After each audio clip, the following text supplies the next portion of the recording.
maha. Kia mahia na whakahanga katoa, e whakahoa nei, e ahau ki a koe. All the commandments which I command thee this day shall ye observe to do, that ye may live and multiply, and go in and possess the land which the Lord sware unto your fathers. For the Lord thy God bringeth thee into a good land, a land of brooks of water, of fountains and depths that spring out of valleys and hills. A land wherein thou shalt eat bread without scarceness, thou shalt not lack anything in it. But beware that thou forget not the Lord thy God, in not keeping his commandments, and his judgments, and his statutes, which I command thee this day.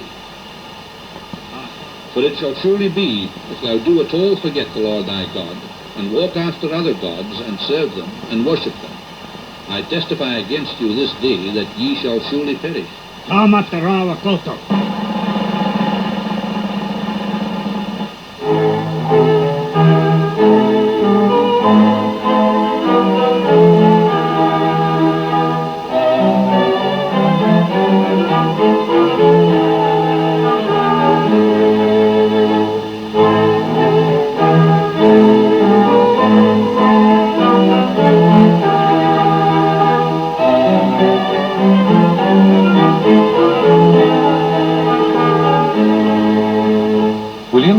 At the age of 35, journeyed on foot from Napier to Tarawera in 1847. He was a missionary, an explorer, and a botanist.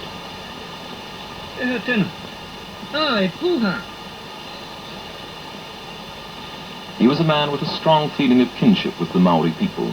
The message he brought them was of an Old Testament Jehovah, a great chief whose face was never seen, but whose hand was all-powerful, a Sky Father more mighty perhaps than their own gods, stern, demanding, but inspiring trust.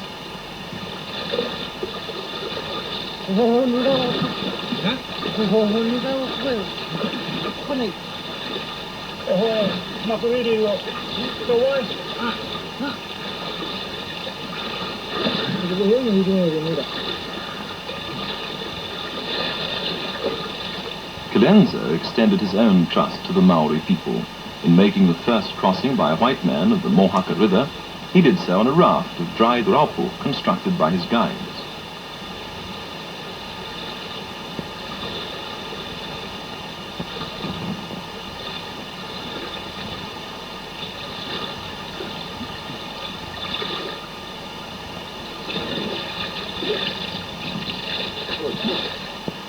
The message Kalenzo took back to Napier was of a new hinterland, opening northwest to Taupo.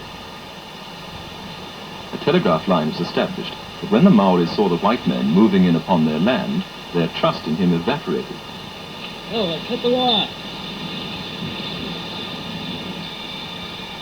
Those posts are gone.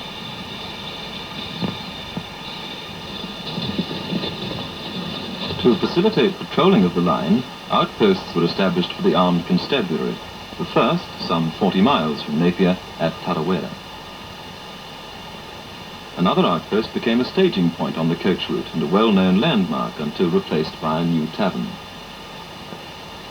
But destined to become the best remembered of them all was the military settlement at Opepe, for it was here in June of 1869 that a bloody chapter in the history of the Maori Wars came to be written. Oh, Angus, I've had a dispatch from Colonel St. George, and he agrees with me that there's no danger from Tikuti around here. I would give the men the afternoon off, let the horses out and let them have a good rest. Those who could followed the colonel to Taupo and took advantage of the thermal waters at the barracks spa. All was peace on an unexpectedly warm winter's afternoon, as the men relaxed according to the colonel's command. The men of the armed constabulary were mostly young, volunteers who came from all parts of the Commonwealth and beyond to seek their fortunes in the new land. Many of the Maoris did not share Te Koti's hatred of the Pakeha and cast in their lot with the soldiers. Here, where the boiling waters of a thermal stream warmed the edge of the Waikato River, soldiers bathed, unaware of the danger awaiting their companions a few miles away.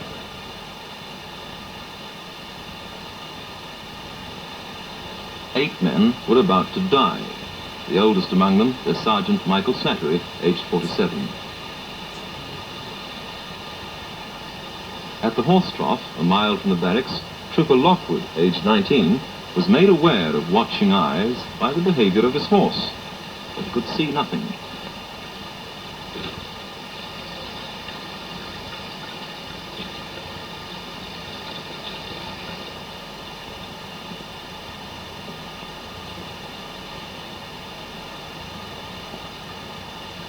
Lockwood was one of the few to survive. The real danger lay a mile away, just outside the barracks.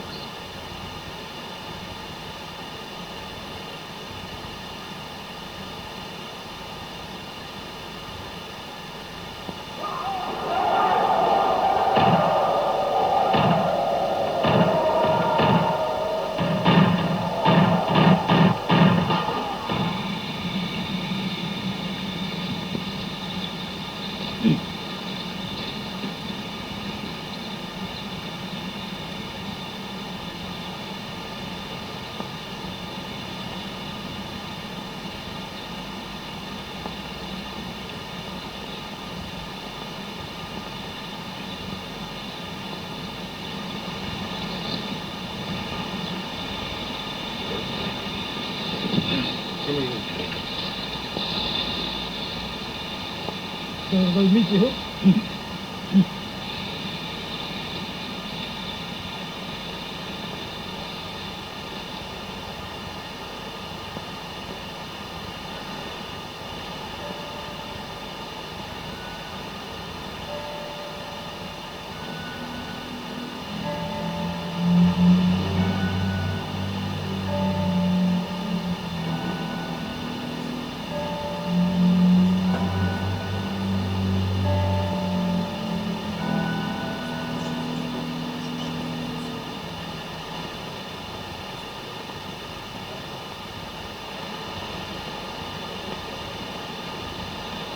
Realizing that if the white man was prepared to die in this new land, he was here to stay, whole groups of families banded together.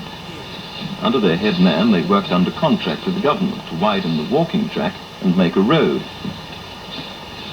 Working under conditions of great privation, they constructed whole sections of the Napier Taupo road for the horses and coaches that were to follow.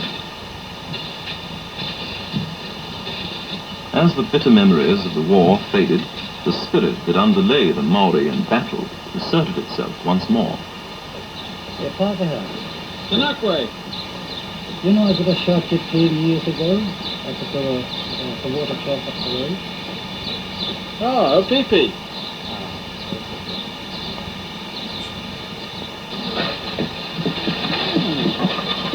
By now, the soldiers' barracks at the Taupo Spa was a licensed hotel and Journey's End on the trip from Napier.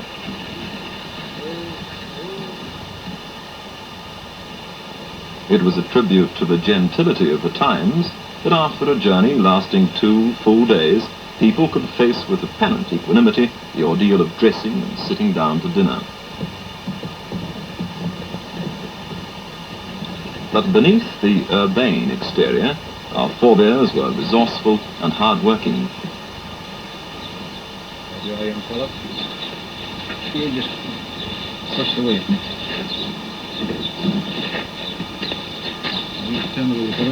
It was a measure of craftsmanship that such a frail filigree of woodwork could be tempered to survive the battering of the open road.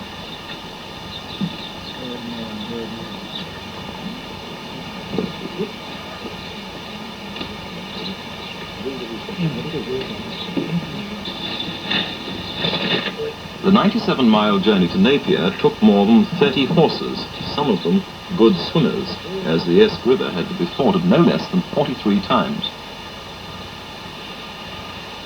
The introduction of a steam coach to the roads of Hawke's Bay proved to be a disaster, and it was soon withdrawn. And so came 1903.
With the advent of the first woman driver in 1904, the demands of the motorist began to be taken seriously.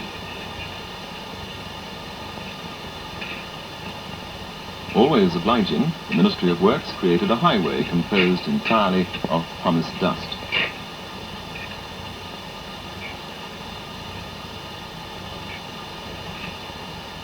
And drivers trapped behind a vehicle in front for mile upon choking miles could only sit there and pray for some means of release.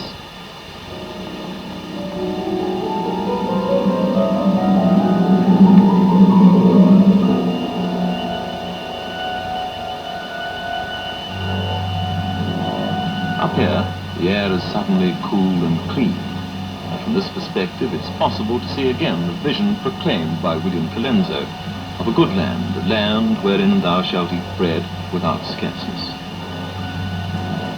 But already there's an undertone.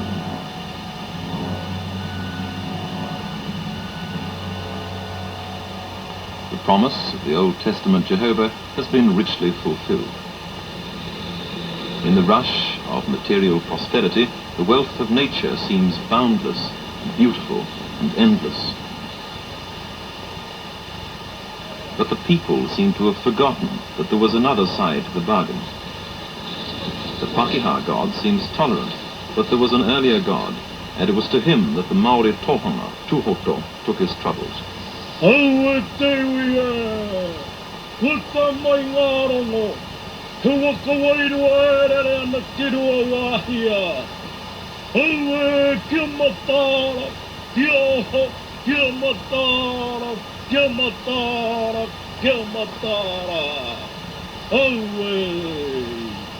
He spoke to the mountain Tarawera, which brooded over the geothermal area around Rotorua. European scientists knew that the area was geologically unstable, but Tuhoto knew that Roamoko, the Maori god of earthquake and fire, was angry with his people. Had not the phantom canoe been seen on the lake, even by a boatload of European tourists? The Maoris had disported themselves before the tourists for profit and flaunted their wealth. Instead of the traditional power-shell discs, they put gold sovereigns in the eyes of their carvings. These were the famous pink and white terraces.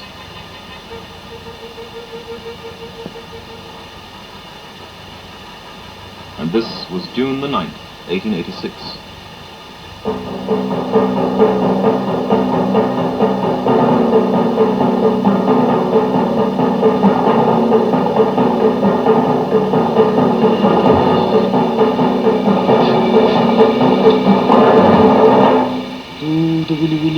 te wana tū te whakakorau pērā hoki rā ko tangaloa. I tū I kā hawhina I tū mau kino I mau I kā hawhina te whakatūria te rangi e tū nei. Rukutia te kia tō tāne kā hēna, rukutia te papo tāne kā hēna, rukutia ngā tāngata kā hēna.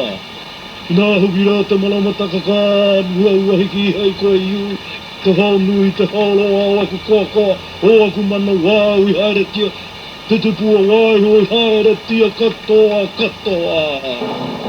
Tō hokarere atu ki te aranui, ko tuku ki tāha mau I korongo ki taha katau. Tūtū whiti tū mai te toki hui e tai ki e. Hoa te upupu rua moko e tāhiri mātea. Urihia te hau ki olai te tāu.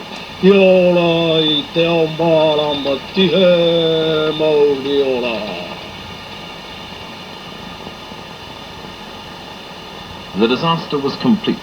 A rent 2 miles wide was torn in the mountain, and half a cubic mile of rock, mud and ash scattered for 40 miles. Tuhoto's plea to Roomoko to save the people was in vain. The 2 Maori villages beside the lake were buried, and their inhabitants were never seen again. The Maoris believed Tuhoto caused the eruption. They refused to rescue him, and he lay trapped in his folly for 96 hours. He died shortly after being released. Kera, ko haere o, ko he tōku tō tupuna. Kei tōku ihu, e wai tohu nō nei, e wawara taua.